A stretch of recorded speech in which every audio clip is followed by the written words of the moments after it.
പിതാവിന്റെയും പുത്രന്റെയും പരിശുദ്ധാത്മാവിന്റെയും നാമത്തിൽ ആമേൻ. അമ്മേ പരിശുദ്ധ അമ്മേ, അമ്മേ പരിശുദ്ധമേ, ദൈവമാതാവേ, കൃപാസനത്തിലൂടെ ഞങ്ങൾക്കും ഞങ്ങളുടെ ദേശത്തിനും അമ്മ മധ്യസ്ഥം തേടി തന്ന എല്ലാ അനുഗ്രഹങ്ങൾക്കും കൃപകൾക്കും ഞങ്ങളിപ്പോൾ ഹൃദയം നിറഞ്ഞ നന്ദി പറയുന്നു. അമ്മേ പരിശുദ്ധമേ, ദൈവമാതാവേ, 2004 ഡിസംബർ 7 ഉച്ചകഴിഞ്ഞ് 2:30 കൃപാസനത്തിൽ സംഭവിച്ച അമ്മയുടെ പ്രത്യക്ഷപ്പെടലിനെ കുറിച്ച് തിരുസഭയ്ക്ക് സമർപ്പിച്ചിരിക്കുന്ന പഠനരേഖകളുടെ മേൽ സഭാത്മകമായ പഠനം ആരംഭിക്കുവാൻ ഞങ്ങൾ പ്രാർത്ഥിക്കുന്നു. അമ്മേ പരിശുദ്ധമേ, ഭൂസ്വർലോകങ്ങളുടെ രാജ്ഞിയായ അങ്ങേയ്ക്ക് ഭൗമസംരക്ഷണത്തിനായി പ്രപഞ്ചപ്രകൃതിയെ തന്നെ തിരുസഭ പ്രതിഷ്ഠിക്കുവാൻ ഈ പ്രത്യക്ഷീകരണം വഴി ഇടയാക്കണമേ. പരിശുദ്ധമേ, ജപമാല മാതാവേ, സകല കൃപാസനം പ്രാർത്ഥനയോടും ചേർത്ത് ഞങ്ങളിപ്പോൾ പ്രാർത്ഥിക്കുന്ന ഈ കുടുംബത്തിന്റെ പ്രത്യേക നിയോഗം പറ മക്കളെ.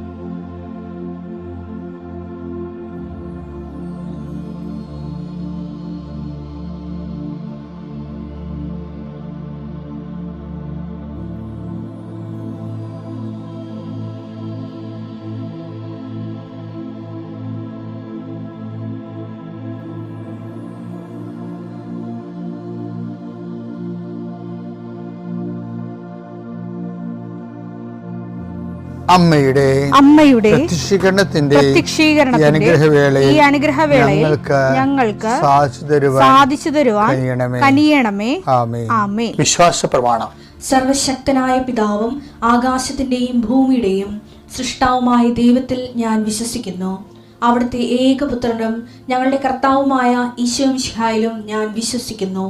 ഈ പുത്രൻ പരിശുദ്ധാത്മാവിനാൽ ഗർഭസ്ഥനായി കന്യകാമറിയത്തിൽ നിന്ന് പിറന്ന് പൊന്തിയോസ് പീലാത്തോസിന്റെ കാലത്ത് പീഡകൾ സഹിച്ച് കുരിശിൽ തറയ്ക്കപ്പെട്ട് മരിച്ച് അടക്കപ്പെട്ട് പാതാളങ്ങളിൽ ഇറങ്ങി മരിച്ചവരുടെ ഇടയിൽ നിന്ന് 3-ാം നാൾ ഉയർത്ത് സ്വർഗത്തിലേക്ക് എഴുന്നള്ളി സർവശക്തിയുള്ള പിതാവായ ദൈവത്തിന്റെ വലതുഭാഗത്തിരിക്കുന്നു. അവിടെ നിന്ന് ജീവിക്കുന്നവരെയും മരിച്ചവരെയും വിധിക്കുവാൻ വരുമെന്നും ഞാൻ വിശ്വസിക്കുന്നു. പരിശുദ്ധാത്മാവിലും ഞാൻ വിശ്വസിക്കുന്നു. വിശുദ്ധ കത്തോലിക്കാ സഭയിലും പുണ്യവാന്മാരുടെ ഐക്യത്തിലും പാപങ്ങളുടെ മോചനത്തിലും ശരീരത്തിന്റെ ഉയർപ്പിലും നിത്യമായ ജീവിതത്തിലും ഞാൻ വിശ്വസിക്കുന്നു. ആമേൻ. സ്വർഗ്ഗസ്ഥനായ ഞങ്ങളുടെ പിതാവേ, അങ്ങയുടെ നാമം പൂജിതമാകണമേ. അങ്ങയുടെ രാജ്യം വരണമേ. അങ്ങയുടെ തിരുമനസ് സ്വർഗത്തിലെ പോലെ ഭൂമിയിലും ആകണമേ. അന്നു വേണ്ടുന്ന ആഹാരം ഇന്ന് ഞങ്ങൾക്ക് തരണമേ. ഞങ്ങളോട് തെറ്റ് ചെയ്യുന്നവരോട് ഞങ്ങൾ ക്ഷമിക്കുന്നത് പോലെ ഞങ്ങളുടെ തെറ്റുകൾ ഞങ്ങളോടും ക്ഷമിക്കണമേ. ഞങ്ങളെ പ്രലോഭനത്തിൽ ഉൾപ്പെടുത്തരുതേ, തിന്മയിൽ ഞങ്ങൾ രക്ഷിക്കണമേ. ആമേൻ. നന്മ നിറഞ്ഞ മറിയമേ, സ്വസ്തി. കർത്താവ് അങ്ങയുടെ കൂടെ സ്ത്രീകളിൽ അങ്ങ് അനുഗ്രഹിക്കപ്പെട്ടവളാകുന്നു. അങ്ങയുടെ ഉദരത്തിൻ ഫലമായി ഈശോ അനുഗ്രഹിക്കപ്പെട്ടവനാകുന്നു. പരിശുദ്ധ മറിയമേ, തമ്പുരാന്റെ അമ്മേ, പാപികളായ ഞങ്ങൾക്ക് വേണ്ടി ഇപ്പോഴും ഞങ്ങളുടെ മരണസമയത്തും തമ്പുരാനോട് അപേക്ഷിക്കണമേ. ആമേൻ. കർത്താവേ, നിന്റെ ഉന്നതമായ നാമത്തിന് സ്വസ്ഥം ചെയ്യുന്നു. കർത്താവേ, നിന്റെ വിശുദ്ധ പൗരോഹിത്യത്തെ മഹത്വപ്പെടുത്തണമേ. 40 വർഷം അടിയൻ അങ്ങയുടെ തിരുസന്നിധിയിൽ അർപ്പിച്ച കൃപാന്റെ യുഗതിയാൽ കൃപാസ്ഥാനത്താരെ ജീവനോടെ പ്രത്യക്ഷപ്പെട്ട അമ്മയുടെ പരിശുദ്ധ അമ്മയുടെ മാധ്യസ്ഥത്തിൽ നടന്ന 10,000-കണക്കിന് ആരാധന ശക്തിയാൽ വർഷാവർഷം ഞങ്ങൾ നടത്തിയ ലക്ഷോപലക്ഷം മനുഷ്യർ പങ്കിട്ട് പ്രാർത്ഥിച്ച ജപമാല ശക്തിയുടെ അടിസ്ഥാനത്തിൽ അങ്ങയുടെ മക്കളുടെ കണ്ണുനീര് ഏറ്റെടുക്കണമേ. ഇന്നത്തെ ദിവസത്തിന് മുഴുവൻ വേദനകളെ, മുഴുവൻ ഭാരങ്ങളെ ഏറ്റെടുക്കണമേ എന്ന് പ്രാർത്ഥിക്കുന്നു. രോഗികളെ അങ്ങ് സുഖപ്പെടുത്തുന്ന കർത്താവേ, സുഖം പ്രാപിക്കാൻ നീ ആഗ്രഹിക്കുന്നു എന്ന് ചോദിച്ച കർത്താവേ, അങ്ങയ്ക്ക് മനസ്സുണ്ട് എന്നെ സുഖമാക്കാൻ കഴിയുമെന്ന് പറഞ്ഞ കുഷ്ഠരോഗിയുടെ കൂടെ ഞങ്ങൾ പ്രാർത്ഥിക്കുന്നു. എനിക്ക് മനസ്സുണ്ട് നീ സൗഖ്യമുള്ളവനാവുകയെന്ന് നീ കുഷ്ഠരോഗിയോട് പറഞ്ഞു. വെള്ളമിളകുമ്പോൾ എന്നെ വെള്ളത്തിലേക്ക് എനിക്ക് ആരുമില്ലെന്ന് ബെത്സയിദയിലെ രോഗി പ്രാർത്ഥിക്കുമ്പോൾ ഞാൻ നിനക്കുണ്ടെന്ന് നീ മറുപടി പറഞ്ഞു. ഞങ്ങളുടെ രോഗങ്ങളാണ് അവൻ ഏറ്റെടുത്തത്, പാപങ്ങൾക്ക് വേണ്ടി അവൻ പരിഹാരം ചെയ്തു എന്നുള്ള ചെയ്ത കർത്താവേ, നിന്റെ പേരാണ് ഞങ്ങളുടെ രക്ഷകൻ എന്നുള്ളത്. നിന്റെ രക്ഷയുടെ വലതുകരം ഈ പ്രാർത്ഥന കൂടുന്ന കുടുംബങ്ങളെ വെക്കണമേ എന്ന് പ്രാർത്ഥിക്കുന്നു. ഞാൻ രക്ഷയുടെ ആണിപ്രതാർന്ന അത്ഭുതകരം രോഗങ്ങളെ വെക്കണമേ എന്ന് പ്രാർത്ഥിക്കുന്നു. കർത്താവേ, അങ്ങയുടെ മക്കള് ഇന്ന് യാത്ര ചെയ്യുന്ന ഓരോ സ്ഥലങ്ങളും, അങ്ങയുടെ മക്കളെ ഇന്ന് ഒപ്പിടുന്ന ഓരോ രേഖകളും, അങ്ങയുടെ മക്കള് ഇന്ന് കൈമാറുന്ന രേഖകള് എല്ലാം നീ ആശീർവദിക്കണേ കർത്താവേ. ഓരോരോ വിഷയങ്ങൾക്ക് വേണ്ടി അങ്ങയുടെ മക്കൾ വേദനിക്കുന്ന വേദനകള്, വ്യക്തികളുടെ ഭീഷണികള്, ഓരോരോ കാര്യങ്ങള്, ടൈം ബൗണ്ടായിട്ട് നടക്കേണ്ട കാര്യങ്ങള്, രോഗബാധിതരെ, ടെസ്റ്റിന് ഓരോ കാര്യങ്ങൾ കൊടുത്തിരിക്കുന്നവരെ, ബയോപ്സി കൊടുത്തിരിക്കുന്നവരെ, പ്രഗ്നൻ്റ് ആയിട്ടുള്ള ചേച്ചിമാരെ, ആശുപത്രിയിൽ പോകുന്നവരെ, മക്കൾ ആശുപത്രിയിൽ പോകുന്നവരെ, അവർക്കെല്ലാം ശുഭോദർക്കമായ മറുപടികളും റിസൾട്ടും കിട്ടാൻ, രോഗങ്ങളൊന്നുമില്ല, കുഞ്ഞും അമ്മയും സുഖമാണെന്ന് കേൾക്കാൻ കർത്താവേ, ഞങ്ങൾ അങ്ങയുടെ ദിവസം അങ്ങയുടെ നാമത്തിൽ കൊതിച്ച് പ്രാർത്ഥിക്കുന്നു. ദൈവത്തിൻ്റെ കരുണ പ്രസാദിക്കട്ടെ, ദൈവത്തിൻ്റെ കരുണ പ്രസരിക്കട്ടെ. ഉച്ചമുതൽ ഉള്ളംകാലം വരെ കർത്താവിൻ്റെ രക്തം പടരട്ടെ. എല്ലാ കോശങ്ങളിലും പേശികളിലും കർത്താവിൻ്റെ രക്തം പടരട്ടെ. ഇന്ന് കയറുന്ന ഓഫീസുകള്, ഇന്ന് കയറുന്ന എഴുതുന്ന പരീക്ഷകള്, ഇന്ന് വരുന്ന റിസൾട്ടുകള്, ഇന്ന് വരുന്ന ഇമെയിലുകള്, ഇന്ന് വരുന്ന മറുപടികളെല്ലാം കർത്താവ് നിനക്ക് തരുന്ന അനുഗ്രഹമായി മാറട്ടെ പ്രാർത്ഥിക്കുന്നു. ദൈവത്തിലെ നീ സഞ്ചരിക്കുന്ന വഴികള്, നീ സഞ്ചരിക്കുന്ന വാഹനങ്ങള്, നീ സംസാരിക്കുന്ന വ്യക്തികള്, നിനക്ക് കിട്ടുന്ന ഉത്തരങ്ങള്, നീ പ്രതീക്ഷിക്കുന്ന എല്ലാ നന്മകളും നിന്റെ ദൈവം നിനക്ക് പ്രദാനം ചെയ്യട്ടെ. നിത്യപിതാവും പുത്രനും പരിശുദ്ധാത്മാവും സർവ്വസ്വരും നീക്കുവാമേൻ. എൻ്റെ മക്കളെ, കർത്താവുമായിട്ട് നമുക്ക് ഒരു താൽക്കാലിക ബന്ധം അല്ലെങ്കിൽ ടെമ്പററി റിലേഷൻസ് സാധ്യമല്ല. അത് എപ്പോഴും ഓർത്തേക്കണം. എന്താ കാര്യം? ടെമ്പററി റിലേഷൻ എന്ന് പറയുമ്പോൾ ഈ താൽക്കാലികമായിട്ട് കർത്താവുമായിട്ട് ഇടപെടാൻ ഉദ്ദേശിക്കുന്നവർ എന്തായിരിക്കും ഉദ്ദേശിക്കുന്നത്? അവിടെ എന്തെങ്കിലും വിഷയമായിരിക്കല്ലേ ഉദ്ദേശിക്കണേ? താൽക്കാലികമായി ഈശോനെ ഇടപെടുത്താൻ ഉദ്ദേശിക്കുന്ന റഷിങ് ഇവിടെ അവർ ഉദ്ദേശിക്കുന്നത് എന്താണ്? എന്തെങ്കിലും വിഷയമായിരിക്കല്ലേ ഉദ്ദേശിക്കണേ? അങ്ങനെ വിഷയാധിഷ്ഠിതമായ ഒരു ബന്ധം ദൈവമായിട്ട് സാധ്യമല്ല. ദൈവമായിട്ടുള്ള ബന്ധം വ്യക്തിയധിഷ്ഠിതമായിരിക്കണം. ഇത് നമ്മോട് പറഞ്ഞു തരണത് മർക്കോസ് 1:34 തൊട്ട് 38 വചനങ്ങളാണ്. മർക്കോസ് 1:34. വിവിധ രോഗങ്ങൾ ബാധിച്ചിരുന്ന വളരെ പേരെ അവൻ സുഖപ്പെടുത്തി. അനേകം പിശാചുക്കളെ പുറത്താക്കി. പിശാചുക്കൾ തന്നെ അറിഞ്ഞിരുന്നത് കൊണ്ട് സംസാരിക്കാൻ അവരെ അവൻ അനുവദിച്ചില്ല. അതിരാവിലെ അവൻ ഉണർന്ന് ഒരു വിജന സ്ഥലത്തേക്ക് പോയി. അവിടെ അവൻ പ്രാർത്ഥിച്ചുകൊണ്ടിരുന്നു. ശിമയോനും കൂടെ ഉണ്ടായിരുന്നവരും അവനെ തേടി പുറപ്പെട്ടു. കണ്ടെത്തിയപ്പോൾ അവർ പറഞ്ഞു, എല്ലാവരും നിന്നെ അന്വേഷിക്കുന്നു. അവൻ പറഞ്ഞു, നമുക്ക് അടുത്ത പട്ടണങ്ങളിലേക്ക് പോകാം. കണ്ടില്ലേ? അതായത് ഇത് സംഭവിക്കണമെന്ന് അറിയാമോ? കഫർനാവിലാണെന്ന് തോന്നണത്. കർത്താവിൻ്റെ സിനഗോഗൊക്കെ ആദ്യം കർത്താവ് പ്രസംഗിച്ച സ്ഥലമില്ലേ, അവിടെ ഞാൻ പോയിട്ടുണ്ട്. നേരത്തെ പറഞ്ഞിട്ടുള്ളതുകൊണ്ട് ഇപ്പോൾ റിപ്പീറ്റ് ചെയ്യുന്നില്ല. അതിൻ്റെ പടിഞ്ഞാറവശത്താണ് പത്രോസിൻ്റെ വീട്. അതിൻ്റെ തെക്ക് വശത്താണ് കർത്താവ് കഴിഞ്ഞ ഈ പറഞ്ഞ വിഷയം ജനങ്ങളെ എല്ലാവരും ഓടിക്കൂടുന്നതും അവിടെ രോഗശാന്തി നേടുന്നതൊക്കെയില്ല. ആ സ്ഥലത്ത് ഇന്നലെ രോഗശാന്തി നേടിയ ആൾക്കാരുടെ ബന്ധുക്കളും രോഗശാന്തി നേടിയ ആൾക്കാരും ബന്ധുക്കളും ഇളയമ്മയുടെ മക്കളും കൊച്ചാപ്പൻ്റെ മക്കളും എല്ലാം കൂടി വട്ടയും കൊട്ടിയെടുത്ത് എല്ലാം ഓടിക്കൂടുന്നുണ്ട് അവിടെ പിറ്റേ ദിവസം. അപ്പം കർത്താവിനൊട്ട് കാണുന്നില്ല. എല്ലാവരും 10 ദിവസത്തിന് നിർബന്ധിക്കുകയാണ്, ഗുരുവിനെ വിളിക്കുക എന്ന് പറയും. 10 ദിവസം ഇവിടെ നിൽക്കപ്രതി ഇല്ലാതെ ഗുരുവിനെ തിരക്കി പോവുകയാണ്. അപ്പോൾ 10 ദിവസത്തിൻ്റെ കാലത്തേക്ക് പുതിയ ഇത് തുടങ്ങിയതേ ഉള്ളൂ കർത്താവിൻ്റെ പരസ്യ ജീവിതമേ. അപ്പം അവരും ഒരു ഓളത്തിലാണ് നിൽക്കുന്നത്. അപ്പം അതുകൊണ്ട് എല്ലാവരും നിന്നെ അന്വേഷിക്കുന്ന ആവേശത്തോടെയാണ് 10 ദിവസം ഈശോനെ കണ്ട പറയണത്.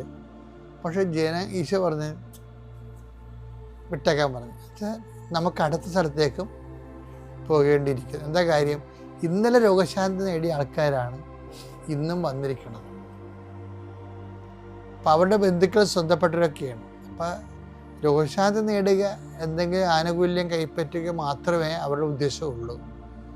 അങ്ങനെ ദൈവത്തിന് വേണ്ട, ദൈവത്തിൻ്റെ കൂടെ ജീവിക്കണ്ട, ദൈവം പറയണത് കേൾക്കണ്ട, പറഞ്ഞനുസരിച്ച് തങ്ങളുടെ തിന്മകളിൽ നിന്ന് വിട്ടുമാറണ്ട, ദൈവത്തിൻ്റെ വചനവശം ജീവിക്കേണ്ട, ദൈവത്തിൻ്റെ ആനുകൂല്യം മാത്രം മതി എന്നുള്ള ഒരു വിഷയാധിഷ്ഠിത താൽക്കാലിക ബന്ധം ക്രിസ്തുവുമായിട്ട്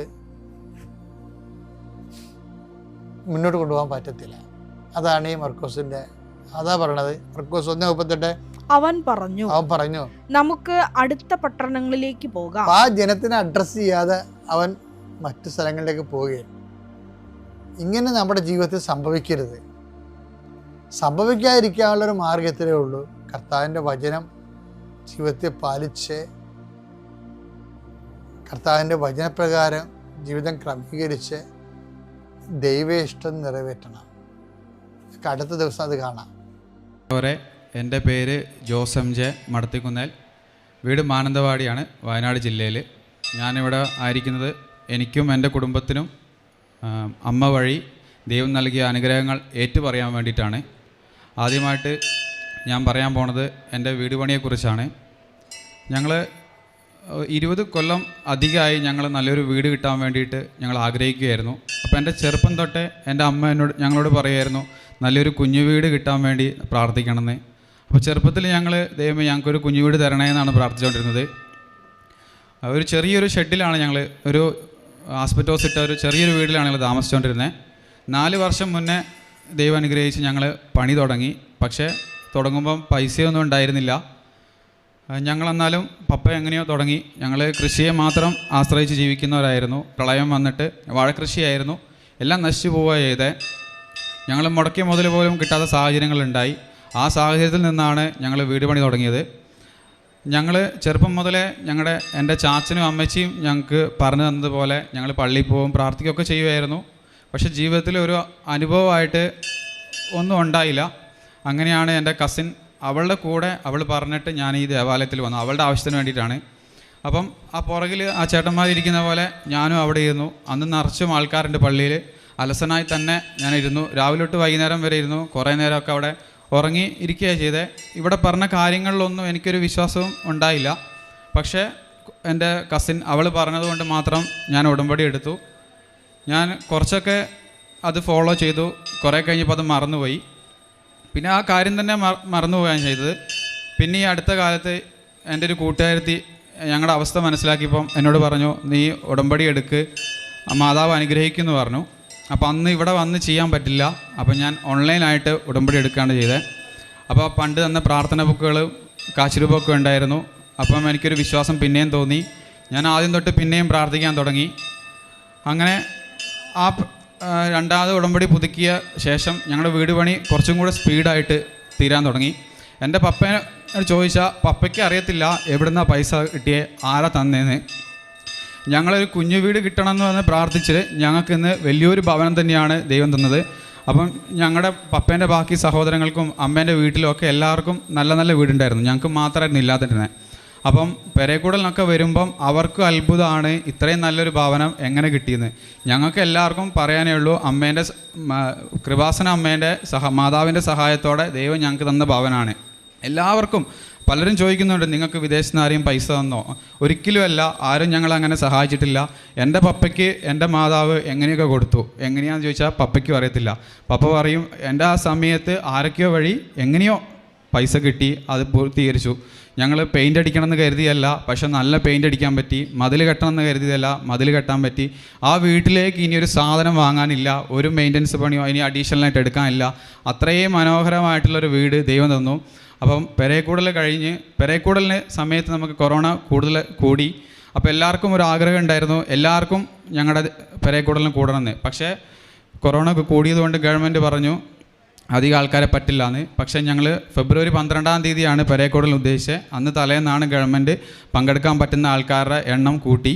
അപ്പം 3 നേരമായിട്ട് ഏകദേശം 1000 പേരോളം, രാവിലെ ഉച്ചയ്ക്കും വൈകുന്നേരം രാത്രിയായിട്ട് 1000 പേരോളം ഞങ്ങളെ വീട്ടിൽ വന്ന് കണ്ട് അവർക്കും വലിയ അത്ഭുതവും സന്തോഷമാണ് ഞങ്ങളുടെ ഭവനം കണ്ടിട്ട്.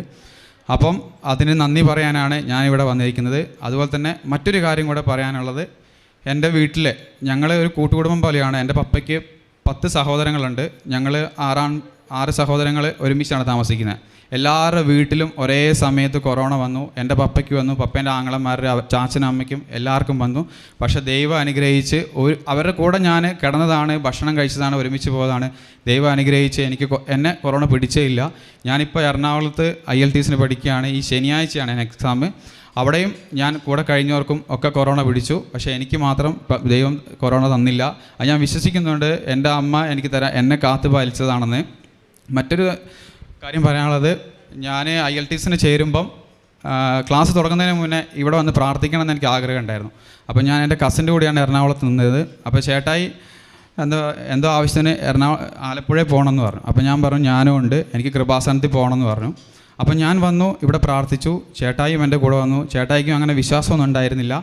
ചേട്ടായിക്ക് കുറേ ബിസിനസ് നടത്തി പൊളിഞ്ഞു പോയിട്ട് കുറേ കടങ്ങളുണ്ടായിരുന്നു. അപ്പോൾ ചേട്ടായി ഇവിടെ ജസ്റ്റ് വന്ന് ഇത്രേ പറഞ്ഞുള്ളൂ, മാതാവേ എനിക്ക് കടം വീട്ടാനുള്ള ഒരു വഴി നീ കാണിച്ചു തരണേന്ന്.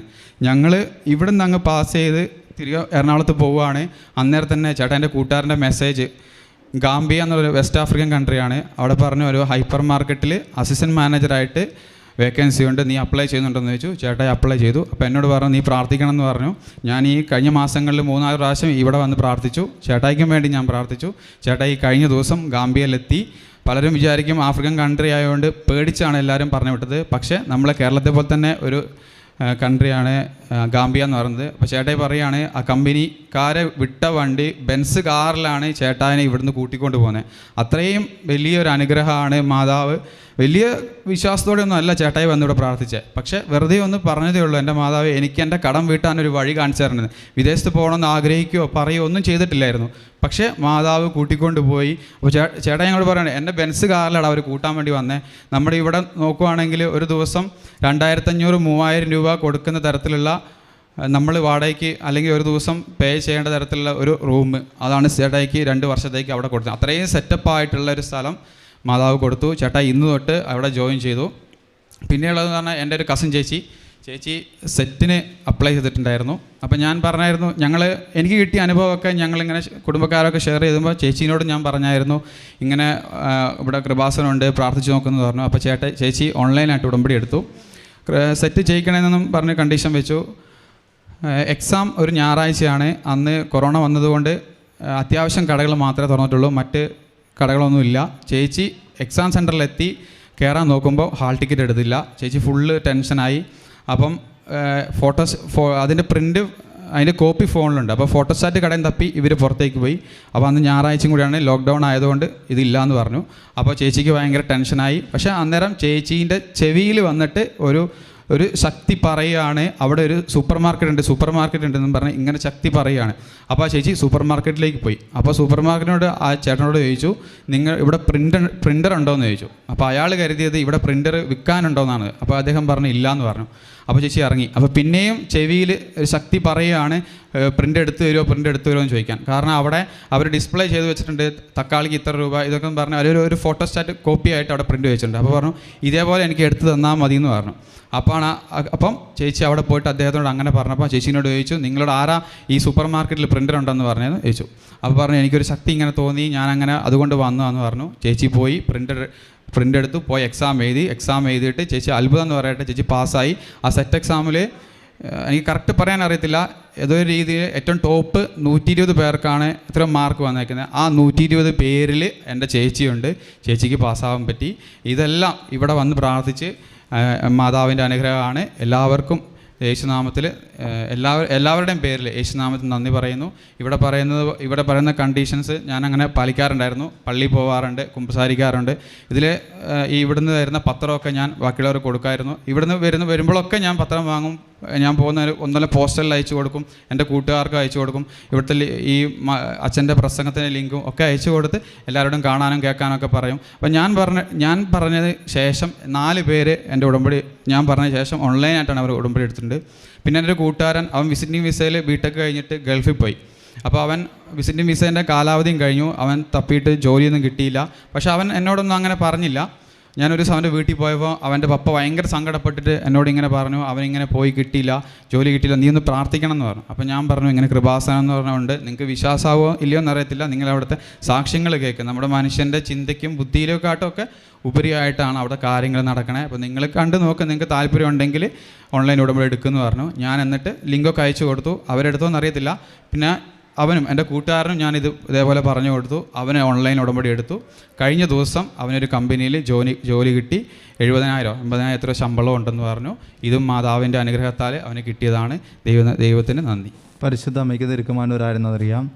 ജോസിൻ്റെ സാക്ഷ്യം വലിയൊരു സാക്ഷ്യമാണ്. ജോസ് പറയണത്, ഞാനിവിടെ എൻ്റെ സഹോദരൻ്റെ കൂടെയാണ് ഇവിടെ വന്നത്. അപ്പോൾ ഇവിടെ ആദ്യമായിട്ട് വന്ന സമയത്ത് ഞാൻ രാവിലെ മുതൽ വൈകുന്നേരം വരെ ഈ ദേവാലയത്തിൻ്റെ മൂലക്ക് ഒരു സ്ഥലത്ത് ഇങ്ങനെ ഇരിക്കുവാണ്. എനിക്ക് വലിയ വിശ്വാസമൊന്നുമില്ല. ഇവിടുത്തെ കാര്യങ്ങളൊക്കെ എല്ലാം പറയുന്നുണ്ട്, പക്ഷേ ഞാനതൊന്നും ശ്രദ്ധിക്കുന്നില്ല. ഞാനിങ്ങനെ അലസനായിട്ടിരിക്കുന്നതാണ്. പക്ഷേ എങ്കിലും ചേച്ചി നിർബന്ധിച്ചതിൻ്റെ പ്രകാരം ഉടമ്പടി എടുത്തു. അപ്പോൾ അതുപോലെ തന്നെ വീട്ടിൽ ചെറുപ്പം മുതലേ അമ്മ പറയാറുണ്ട്, നമുക്കൊരു കുഞ്ഞ് ഭവനം കിട്ടാൻ വേണ്ടിയെങ്കിലും ഒന്ന് പ്രാർത്ഥിക്കണമെന്ന്. അങ്ങനെ പ്രാർത്ഥിച്ചിട്ട് ഒന്നും ആകുന്നില്ലായിരുന്നെന്നാണ് പറയണം. അപ്പോൾ അതിനുശേഷമാണ് വീണ്ടും ഇങ്ങനെ വിഷമിച്ചിരുന്നപ്പോൾ വീണ്ടും സഹോദരി പറഞ്ഞു, മോനെ എടാ നീ അത് ഉടമ്പടി നല്ലപോലെ ഒന്നുകൂടെ ചെയ്യാൻ പറഞ്ഞു. അപ്പോൾ ഇവിടെ വരാൻ പറ്റുന്ന സാഹചര്യമല്ല. അപ്പോൾ ഇവൻ എന്ത് ചെയ്തു, ഓൺലൈൻ ഉടമ്പടി എടുത്ത് പ്രാർത്ഥിക്കാനായിട്ട് തുടങ്ങിയതിന് ശേഷം പറയുകയാണ്, ഇത് എങ്ങനെ സാധിച്ചെന്ന് പോലും അറിയാൻ പാടില്ല. എൻ്റെ അപ്പായ്ക്ക് പോലും അറിയാൻ പാടില്ല ഈ ഇത്രയും സാമ്പത്തികം എങ്ങനെ എൻ്റെ കയ്യിൽ വരണമെന്ന്.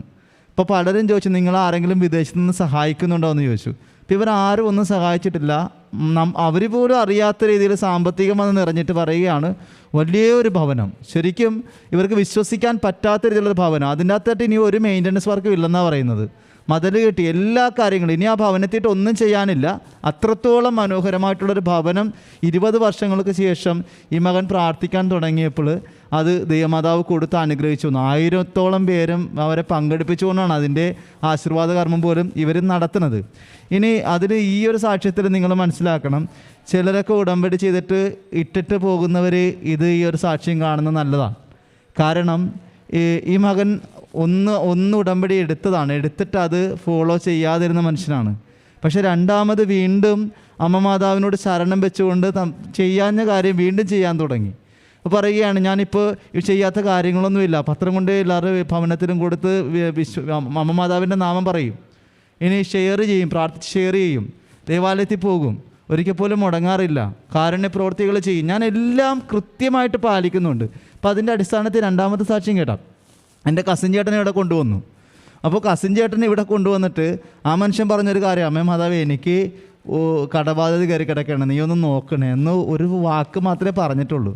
പക്ഷെ പറയുകയാണ്, ആഫ്രിക്കയിൽ ജോലി ലഭിച്ചു, ഇനി കിട്ടിയെടുത്താണ് പറഞ്ഞത്, ബെൻസ് കാറിൽ വന്നാണ് കൂട്ടിക്കൊണ്ട് പോയെന്നാണ് പറയണത്. അതായത് ഒരു ദിവസം 2000-3000 രൂപയെങ്കിലും വാടക വരും. അങ്ങനത്തെ ഒരു ഭവനം, അങ്ങനത്തെ ഒരു വാസസ്ഥലം ഒരുക്കി കൊടുത്തു. ഇപ്പോൾ ജോലിയിൽ നന്നായിട്ട് പോകുന്നു. ഇനി കസിൻ ചേച്ചിക്കൊണ്ടായ അനുഭവം പറഞ്ഞ, സെറ്റ് എക്സാമിന് പോയപ്പോഴത്തേക്ക് ഹോൾ ടിക്കറ്റ് എടുത്തിട്ടില്ല. അപ്പോൾ ഈ മകനോട് പറഞ്ഞു, ഇവൻ പ്രാർത്ഥിക്കാൻ തുടങ്ങിയപ്പോൾ പറയുന്നത്, ചേച്ചിയുടെ ചെവിയിൽ വന്ന് ആരോ പറയുകയാണ് സൂപ്പർ മാർക്കറ്റ് എന്നാണ് പറയണത്.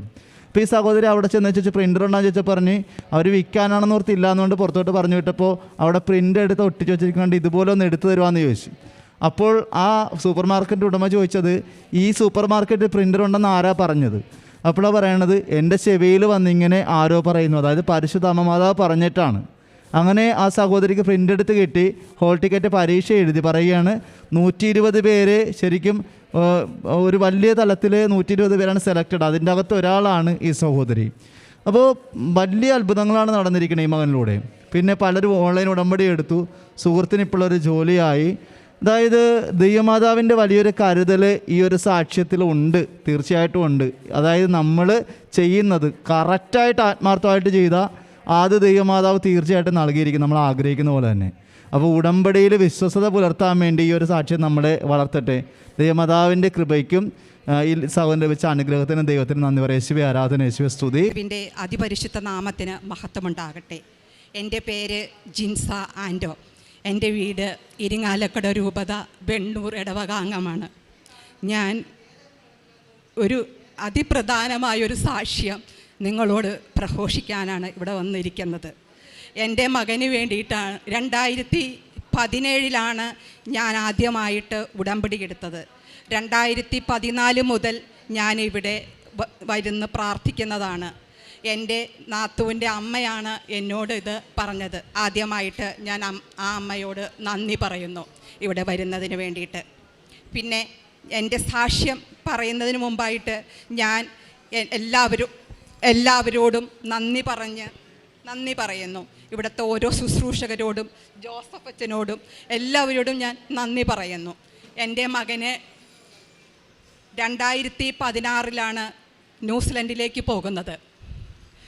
അവിടെ പോയപ്പോഴാണ് വളരെ ബുദ്ധിമുട്ടുള്ള കാര്യങ്ങളാണ് അവിടെ നടക്കുന്നത്. പഠിക്കുവാനല്ല ബുദ്ധിമുട്ട്, അവിടെ ജോലി കിട്ടുവാനും ജോലി കിട്ടിയതിന് ശേഷം ഒരു PR നേടുവാനുമുള്ള ബുദ്ധിമുട്ട് ചെന്നതിന് ശേഷമാണ് അറിഞ്ഞത്. പക്ഷേ ഞാനിവിടെ ഉടമ്പടി എടുത്തതിന് ശേഷം ഒരുപാട് അത്ഭുതങ്ങളാണ് ഞങ്ങളുടെ ജീവിതത്തിൽ നടന്നത്. 6 നിയോഗങ്ങൾ വെച്ചതല്ല, 60 നിയോഗങ്ങൾ എൻ്റെ നടന്നു. ഒരുപാട് പ്രാവശ്യം ഈ പരിശുദ്ധമായ അൾത്താരയിൽ കയറി വരുവാൻ എനിക്ക് ഭാഗ്യം ലഭിച്ചു. ഞാൻ ഇപ്പോൾ പറയുന്ന ഇത് നിങ്ങൾ വിശ്വസിക്കുമോ എന്ന് എനിക്കറിയില്ല. പക്ഷേ ഞാനും എൻ്റെ മകനും എൻ്റെ കുടുംബവും വിശ്വസിക്കുന്നു. കാരണം 2020 കൊറോണ വരുന്നു. എൻ്റെ മകന് വേണ്ടിയിട്ട് ഞാൻ PR-ന് വേണ്ടിയിട്ട് പല വഴികളും നോക്കുകയാണ്. കാരണം PR കിട്ടുവാൻ, ആ രാജ്യം PR കൊടുക്കാൻ ഒരുപാട് പോയിൻ്റുകൾ മീറ്റ് ചെയ്യണം, ഒരുപാട് ക്രൈറ്റീരിയകൾ ഉണ്ടാവണം, IELTS വേണം, ഒരുപാട് നിബന്ധനകൾ വേണം. ഇതൊന്നും എൻ്റെ മകനില്ല. ആകെയുള്ള മെറിറ്റ് എൻ്റെ പ്രാർത്ഥനയും എൻ്റെ കുടുംബത്തിൻ്റെ പ്രാർത്ഥനയും മാത്രമാണുള്ളത്. 2019 ഞാൻ അച്ഛനെ വന്ന് കാണുന്നു. 3 പ്രാവശ്യം രാത്രിയിൽ മാളയിൽ നിന്ന് ഇവിടെ കാണുന്നു. മടങ്ങിപ്പോകുകയാണ്. തങ്കിപ്പള്ളി വരെ ഞാൻ പോകുന്നു അച്ഛൻ അവിടെ ഉണ്ടെന്ന് അറിഞ്ഞിട്ട്. എനിക്ക് മെസ്സേജ് എടുത്തിട്ട് ഒരു കാര്യം അച്ഛനോട് ചോദിക്കാൻ. 10 ലക്ഷം രൂപ ഒരാൾക്ക് കൊടുത്താൽ അവിടെ ഒരു ഹോട്ടലിൽ മാനേജറായിട്ട് ജോലി കിട്ടും. ആ ഹോട്ടൽ സപ്പോർട്ട് ചെയ്യും PR-ന് വേണ്ടിയിട്ട് എന്ന് പറഞ്ഞ് 10 ലക്ഷം രൂപ ഉണ്ടാക്കി വെച്ച് ഞങ്ങളിവിടെ വരികയാണ്, ഞാനും എൻ്റെ ഭർത്താവും കൂടി. ഞാൻ അച്ഛനെ കണ്ട വഴി ഞാൻ അച്ഛനോട് കരഞ്ഞിട്ട് പറഞ്ഞു. അപ്പോൾ അച്ഛൻ പറഞ്ഞു, എന്തിനാ നീ കരയണേ, കാര്യം പറയുമെന്ന് പറഞ്ഞു. അച്ഛാ 10 ലക്ഷം രൂപ കൊടുക്കണമെന്ന് പറഞ്ഞു, കൊടുത്താൽ PR കിട്ടും, എനിക്ക് വേണ്ടിയിട്ട് ഇതൊന്ന് മെസ്സേജ് എടുക്കാമോ എന്ന് പറഞ്ഞു. വേഗം അച്ഛൻ 3 തരത്തിൽ മെസ്സേജ് എടുത്തു. എന്നോട് പറഞ്ഞ് പൈസ കൊടുക്കരുത്, കാശ് പോകും, നിനക്കത് PR കിട്ടും, നിനക്ക് വേണ്ടത് മകൻ്റെ PR അല്ലേ, അത് നിനക്ക് മാതാവ് തരും. ആ ഒരു വിശ്വാസത്തിൽ അന്ന് മുതൽ എൻ്റെ പ്രാർത്ഥന PR എന്നുള്ളത് രാവ് പകലില്ലാതെ, രാത്രിയിൽ ഞാൻ ഉറക്കമുണമ്പോഴും വചനം ഞാൻ പറഞ്ഞ് പ്രാർത്ഥിക്കും. യെശയ്യാ 45:2-3 ഞാൻ നിനക്ക് മുൻപേ പോയി മലകൾ നിരപ്പാക്കുകയും പിച്ചളവാതിലുകൾ തകർക്കുകയും ഇരുമ്പോടാമ്പൽ ഒടിക്കുകയും ചെയ്യും. നിന്നെ പേര് ചൊല്ലി വിളിക്കുന്ന ഇസ്രായേലിന്റെ ദൈവമായ കർത്താവ് ഞാനാണെന്ന് അറിയേണ്ടതിന് അന്ധകാരത്തിലെ നിധികളും രഹസ്യധനശേഖരവും ഞാൻ നിനക്ക് തരും. ഏകദേശം യെശയ്യായുടെ പുസ്തകം എല്ലാവിധ വചനങ്ങളും ഞാൻ കാണാപ്പാഠമാക്കി ഉരുവിട്ട് നടന്നു. എപ്പോഴും ഉരുവിടും. ഏത് സമയവും യൂട്യൂബ് കാണും. എൻ്റെ എല്ലാ ജോലികളിലും 2-3 ഫോണാണ്. ഒരു ഫോൺ ചാർജ് കഴിയുമ്പോൾ അടുത്ത ഫോൺ ചാർജ് കുത്തി യൂട്യൂബിൽ ഞാൻ പ്രാർത്ഥന കേൾക്കും. അങ്ങനെ 2021 ഞാൻ എൻ്റെ മകനോട് പറയുക, എനിക്കൊരു തോന്നൽ വന്നു, ഇതിങ്ങനെ എന്നും ഞാൻ പ്രാർത്ഥിച്ചതുകൊണ്ട് PR ഒന്നും കിട്ടാൻ പോകുന്നില്ല. അവിടുത്തെ സ്ഥിതിയാണെങ്കിൽ വളരെ മോശം. കാരണം 2020 ഏറ്റവും ആദ്യമായിട്ട് ലോക്ക്ഡൗൺ ആക്കിയത് രാജ്യം ന്യൂസിലൻഡാണ്. ഏറ്റവും അവസാനം ലോക്ക്ഡൗൺ മാറ്റിയതും ന്യൂസിലൻഡാണ്. അവിടെ സാമ്പത്തിക പ്രതിസന്ധിയുണ്ട്. PR-ന് ഒരു രക്ഷയുമില്ല.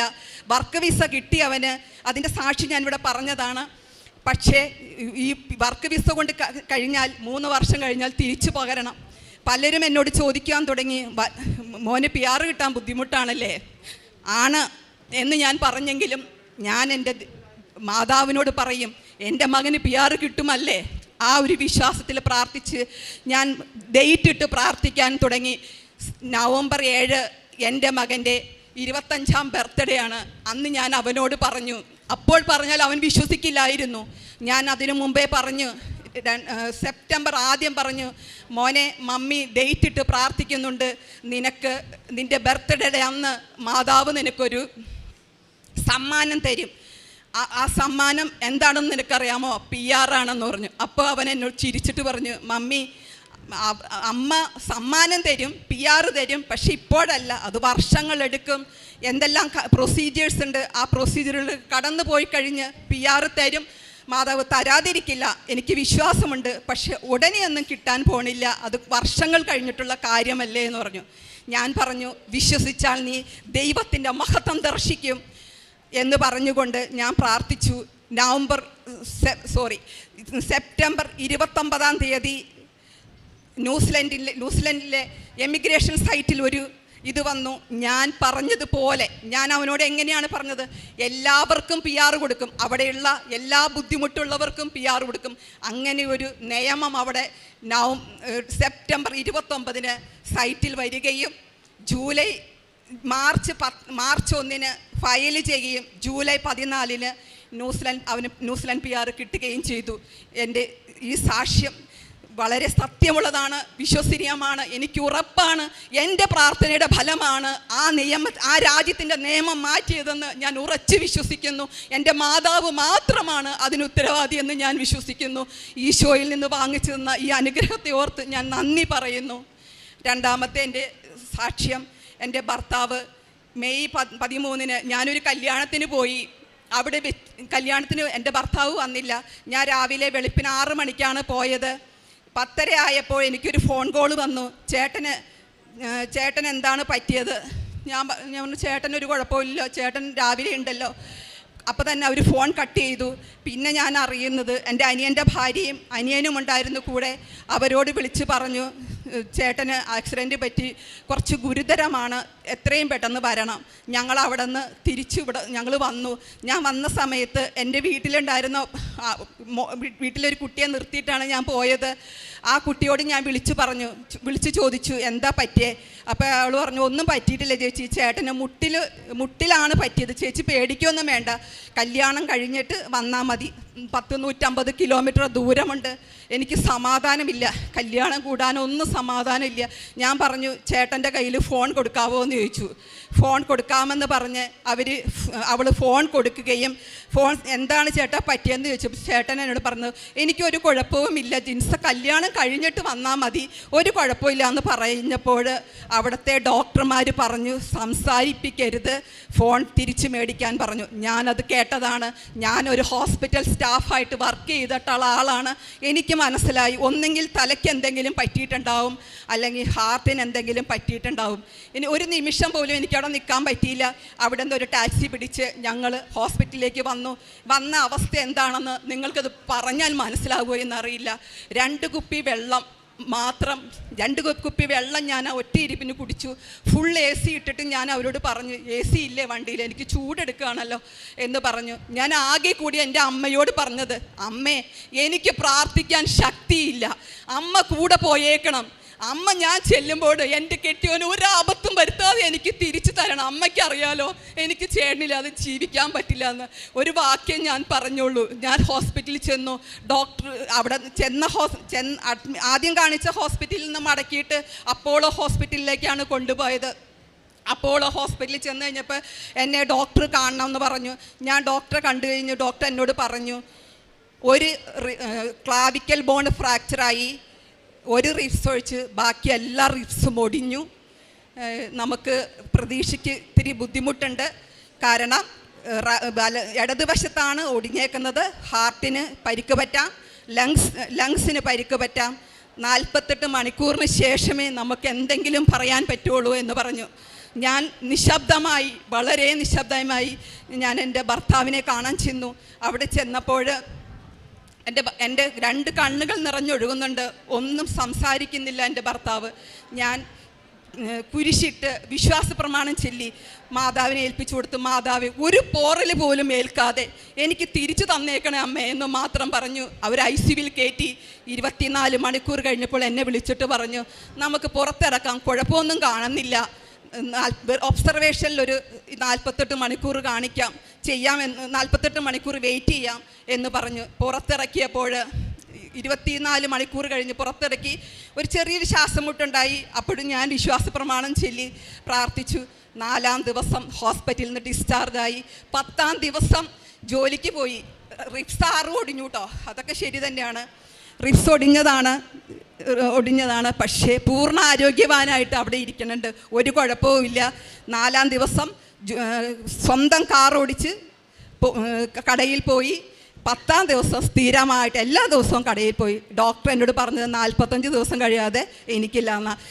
പക്ഷേ പരിശുദ്ധ അമ്മ, ജീവനോടെ പ്രത്യക്ഷപ്പെട്ട പരിശുദ്ധ അമ്മയോടാണ് ഞാൻ പ്രാർത്ഥിച്ചത്. കൃപാസനത്തിലെ അമ്മയോടാണ് ഞാൻ പ്രാർത്ഥിച്ചത്, ഒരു കുറവും വരുത്തരുത്, ഒരു കുഴപ്പവും വരുത്തരുതെന്ന്.